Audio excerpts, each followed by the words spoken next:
Hai guys, welcome back to my YouTube channel. Jadi hari ini topiknya adalah kita mau membahas tentang tes DNA nih. Jadi kebetulan gue baru melakukan tes DNA dan hasilnya setelah 6-8 minggu baru keluar. Gue lupa sih tepatnya 6 minggu atau 8 minggu. Pokoknya tiba-tiba keluar aja gitu ya di email. Nah, jadi ini tempat gue melakukan tes DNA itu adalah dari 24 Genetics. Kalau ini adalah dari Europe nomor satu dan dia tuh base-nya di Madrid atau Spanyol gitu ya. Nah, kenapa gue tes ya yang dari Spanyol gitu? Karena 24 Genetics ini udah ada partner dari di Indonesia resmi udah ada partnernya namanya 24 DNA. Jadi ibaratnya buat dari sampel kita kebetulan di sini pakainya air liur itu udah termasuk pengiriman lah. Kalau kita pakai DHL Express ke Spanyol itu kan bisa 1 juta. Jadi dia tuh udah termasuk. Jadi kita nggak perlu pusing gitu. Karena ada temen gue juga dia pernah beli sendiri gitu ya, misalnya dari Circle DNA dia beli nih. Pas nyampe di sini dia harus kena urus pajaknya lagi, terus udah gitu nggak lama pas pengiriman juga dia ternyata nggak bisa kirim gitu. Jadi untuk mengirim saliva katanya membutuhkan izin khusus dan lain-lain, jadinya ribet. Jadi akhirnya dia udah buang duit 10 jutaan, akhirnya waste gitu ya. Nah, buat 24 Genetics ini lebih murah. Gue tes buat semua report yang gue dapat 7,5 juta. Gue juga udah banding-bandingin sama di Indonesia. Itu kalau yang di Indonesia ada juga harganya, ada yang lebih mahal gitu ya, ada yang sampai belasan juta, tapi hasilnya nggak sedalam yang gue dapet di sini nih. Kayak misalnya kita contoh dari perbandingan penyakit deh. Kalau perbandingan penyakit dari DNA kita buat kita ketahui secara genetik kemungkinan kita akan terkena penyakit apa gitu ya, amit-amit gitu kan, ketok-ketok. Di sini nih sampai 150-an penyakit lebih, mau sampai 200. Kalau di Indonesia paling cuma 20-an, 30-an gitu, dan harganya jauh lebih mahal gitu ya. Jadi ada 7 report yang akan kamu dapat. Itu adalah pertama dari ancestry, itu untuk mengetahui kita keturunan dari mana, lalu health, lalu nutrition, lalu skin, sport, lalu talent and personality, sama uh, dia bilangnya pharmacogenomics, itu untuk mengetahui alergi obat-obatan kita gitu berdasarkan dari genetik kita. Nah, jadi ini akan kita buka ya. Kebetulan ini punya istri gue, dari hasil gue dia sangat tertarik gitu ya. Jadi setelah dibuka ada tulisannya yang live bisa DNA, lalu ada nomor 1, nomor 2, nomor 3, dan nomor 4 gitu. Jadi nomor 1 ini kita buka satu-satu ya guys. Ini kurang lebih adalah report gitu ya. Jadi ini adalah report card kita kayak buat pengiriman, DNA kita dan lain-lain seperti itu. Oke. Nah, ini jadi udah beres, gue taruh. Lalu berikutnya buat nomor 2 itu, ini nomor 2-nya. Nomor 2 itu adalah sarung tangan. Jadi ibaratnya kalau kita mau ngambil, dia sampai memberikan sarung tangan. Jadi dalam satu test kit ini udah lengkap banget. Kita bisa melakukan tesnya itu di rumah gitu ya. Dan buat nomor 3 apa sih? Kayak gitu. Buat nomor 3 ini adalah tube-nya. Jadi ini ibaratnya buat mengambil saliva kita gitu ya. Jadi ada nomor barcode-nya juga di sini buat ditempel gitu. Itu dicolok dan kita meludah gitu ya, sampai batasnya itu sorry nggak kelihatan. Pokoknya sampai batasnya itu di 4 mili tapi nggak ada bubble gitu ya. Jadi ibaratnya kita meludah, dan ini yang nanti akan dikirim ke Spanyol gitu, karena setiap orang kan beda-beda gitu ya DNA-nya gitu. Setiap orang pasti kan unik sendiri. Lalu yang terakhir adalah ship bag ini, plastik bag. Jadi nanti hasil dari sini yang ludah kita masukin ke sini, di seal, dikirim ke kantor perwakilan di Jakarta, lalu baru dikirim ke Madrid, Spanyol gitu. Nanti kita tunggu hasilnya. Tiba-tiba dapat email, jadi kayak gue seneng banget, wih udah keluar gitu ya. Nah, jadi sekarang hasilnya apa, itu akan kita lihat sama-sama ya guys. Sepertinya kita akan ke report ya aja langsung ya. Nah, jadi report itu email gitu ya, dan gue akan mulai dari yang paling menarik menurut gue itu adalah ancestry nih atau keturunan gitu. Jadi banyak yang bilang lu mirip orang Korea, lu mirip orang Jepang, apakah gue ada darahnya gitu ya.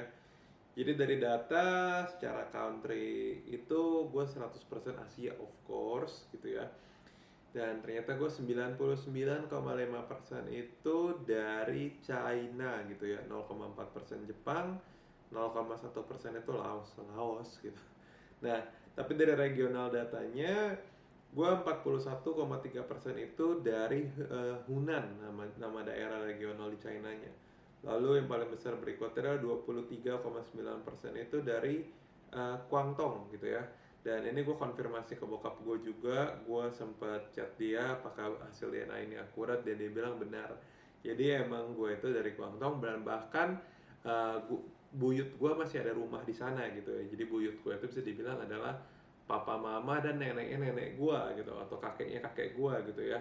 Jadi dari sini udah kelihatan bahwa teknologi is amazing man gitu ya.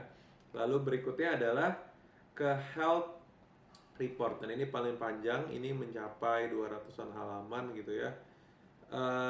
Di sini dia membagi beberapa DNA health kita seperti genetic health risk, kemungkinan secara genetik itu apa aja, lalu ada mutationnya juga, lalu ada sebagai carriernya juga gitu ya. Ini gue buka dari yang bagian genetic health risk dulu. Itu bisa dibilang kayak prostate cancer, gue itu you are less likely to suffer. Jadi ada biasa kalau cowok-cowok takutnya kan kanker prostat gitu ya. Jadi ada kemungkinan gue ini tidak memiliki genetik ini gitu. Tapi gue ada memiliki genetik yang kemungkinan itulah age related macular degeneration gitu ya. Jadi age related macular degeneration ini setelah gue cerita itu ada hubungannya dengan kesehatan mata. Jadi harus makin dijaga gitu kurang lebih. Lalu hipotiroidism gue juga tidak ada kemungkinan kena gitu ya. Dan untuk carrier statusnya bersyukur banget semuanya itu tidak ada warnanya atau negatif. Lalu untuk di sini ada sesuatu yang menarik nih gitu ya. Kayak heart rate gue itu sehat, jadi kemungkinan kesehatan jantung gue secara genetik itu sehat. Smoking behavior itu ada tulisannya nih, lu nggak mungkin bisa ada smoking behavior. Ini bener banget sih. Jadi emang dari dulu apakah gue kalau dari gue pernah merokok atau nggak, mungkin gue social smoker gitu ya. Ketika ya mungkin gue juga pernah muda, pernah di klub, pernah nongkrong jadi sekitar temen gue ada yang ngerokok, ya mungkin gue sebat dua bat, tapi gue nggak pernah bisa kayak jadi addicted atau gimana gitu. Gue nggak pernah bisa gitu. Jadi ketika ada tulisan smoking behavior ini nggak mungkin, dan itu bener banget gitu. Lalu ada lagi tulisannya ini di sini adalah bone mineral density. Jadi secara kemungkinan itu ada bisa dibilang ada kekurangan gitu ya. Ada kemungkinan kepadatan tulangnya itu kurang gitu ya secara genetik. Jadi bisa direkomend banyak kalsium gitu, dan ini good information banget gitu. Lalu dari health gue ke nutrition. Di nutrition ini ternyata banyak banget yang gue kurang gitu ya. Beberapa yang di highlight di sini adalah omega 6 dan omega 3 gue kurang gitu, dan emang gue nggak pernah minum, dan gue langsung pengen konsumsi seperti itu. Lalu buat kayak iron dan vitamin D gue juga kurang, vitamin B9, B12, vitamin 6 gue juga kurang. Jadi ada beberapa banyak vitamin yang emang itu gue kurang gitu ya. Di sini ada tulisan gue itu nggak suka makan manis, bener banget. Gue lebih suka dengan yang gurih atau yang asin. Lalu kafein toleran gue itu rendah, jadi bisa dibilang gue itu emang biasa cuman paling secangkir, dan itu bisa begadang sampai malam gitu. Jadi gue nggak bisa yang sehari bisa berapa gelas seperti itu.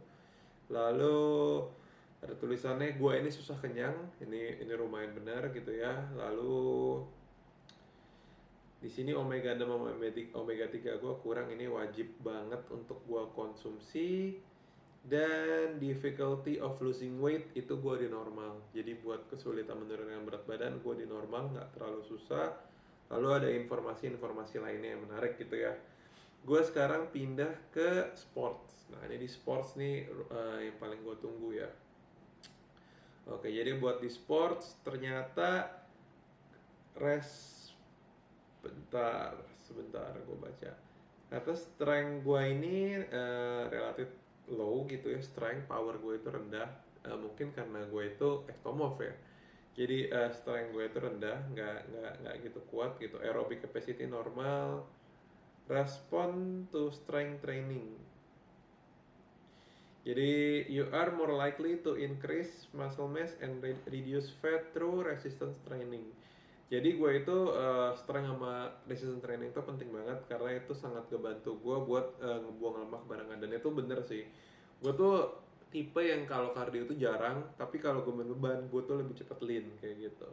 Terus di sini juga ada buat recovery. Gue itu lebih gampang cepat recovery, badannya jadi sore muscle kurang.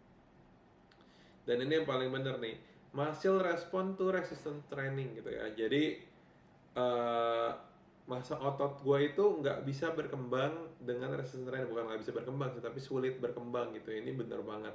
Dibanding mereka yang mungkin genetiknya adalah endomorph, itu lebih gampang gitu. Lalu buat insulin juga, jadi benefit of exercise insulin sensitivity di sini itu kalau gue rajin exercise, insulin sensitivity gue membaik gitu. Dan ini lumayan penting ya, karena ini mencegah kita seperti penyakit bahaya, misalnya seperti ya diabetes kayak gitu ya. Lalu kita ke berikutnya, ke pharma deh. Alergi obat-obatan, yang kemungkinan gue itu alergi kayak gitu ya. Di sini ada nama obat-obatannya yang gue lumayan nggak tahu sih ini gue nama obatnya apa, karena basically gue bukan bukan dokter gitu ya. Jadi ada, tapi akan gue pelajari. Dan ini yang diunguin ini adalah yang bisa dibilang itu gue kurang cocok katanya, seperti itu. Jadi ada kata abnormal, jadi gua harus ini. Tapi yang dimerahin ini yang paling bahaya, yaitu yang harmful gitu ya, yang berbahaya gitu ya.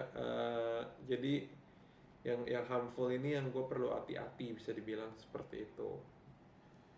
Nah ini juga penting banget menjadi catatan pribadi gue ya, untuk kalau bisa dihafalin. Jadi kalau gue konsumsi obat-obatan, gue lihat dulu kayak gitu. Nah sekarang buat skin. Dibuat skin ini yang katanya di sini adalah protection against pollution, dermal sensitivity, antioksidan, sama acne. Jadi gue bisa dibilang gue nggak gitu memiliki masalah acne gitu ya. Emang nggak di posisi bagus banget, tapi di bawah normal gitu. Inflamasi ke skin juga nggak ada. Freckles ada kemungkinan katanya. Lalu untuk varicose veins, itu kayak veins yang kelihatan pop up gitu, itu gue juga nggak ada. Lalu buat cellulite di normal, semua rata-rata bagus. Easy tanning, wah ini bener banget nih. Jadi gue emang gampang hitam gitu. Jadi kalau gue jemur atau apa dia langsung kelihatan. Cuman yang buat skin gue ada masalah di vitamin B9 defisiensi. Jadi gue harus konsumsi itu B9, B12. Vitamin C yang tiap hari gue minum malah cukup ternyata. Vitamin D gue juga kurang, vitamin E juga kurang, vitamin omega 3 dan omega 6 ini yang dibilang tadi itu gue sangat kurang kayak gitu. Terakhir, ini adalah buat talent gitu ya.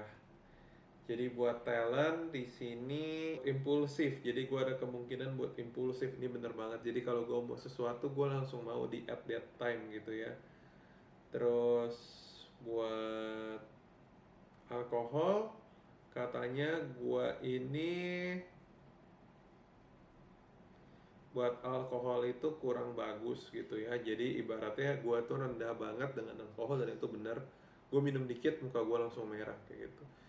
Lalu buat kayaknya kalau buat yang talent menurut gua kurang gitu banyak yang bisa dipelajarin. Tapi buat yang health, sport, skin, nutrition itu banyak banget yang bisa kita ambil pelajarannya. Dan obat-obatan juga penting banget sih kayak gitu. Nah jadi itu paling sekilas tentang report gue. Buat teman-teman mungkin yang bisa mau tes DNA juga, bisa ke 24DNA gitu ya. Dan itu banyak banget yang bisa kalian pelajari, dan menurutku worth it, karena kita cuma perlu tes 1 kali seumur hidup, seperti itu. Dan nanti kita dikirimin sampel kitnya ke rumah, dikirim ke kamu. Lalu dari rumah, kalau kamu misalnya udah kumpulan sampel kamu dalam bentuk saliva gitu ya, dikirim ke kantor 24DNA, nanti mereka yang urus semua, kita tahu beres aja kayak gitu. So that's it, semoga video ini bermanfaat, and see you guys in the next video. Bye bye.